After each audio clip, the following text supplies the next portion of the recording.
जनाबे वाला आज हम जिस जमीन पर खड़े हैं ये मिट्टी आम मिट्टी नहीं, ये शहीदों के खून से लगी हुई है। ये हवा जो हमारे जियों को छूती है, ये खुशबू आम खुशबू नहीं, ये कमानियों की महक है। जहाँ को वो माए जिन्होंने अपने बेटों को आजादी के लिए हंसते हंसते कुर्बान कर दिया। जहाँ को वो बहने जिनके सरों से दुपट्टे छीन लिए गए मगर इनके हौसले नहीं टूटे।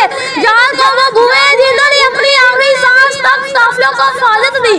हम आजाद है मगर ये आजादी यूं ही नहीं मिली, ये लाखों जानों के जाने के बाद मिली है। ये चीखों हुआ और सबर के इम्तिहान के बाद मिली है। मगर सवाल ये है कि हमने इस कुर्बानी का अदा किया, क्या हमने इस मिट्टी की हिफाजत की, जहाँ हमने इसे खुद ही बेसहारा छोड़ दिया।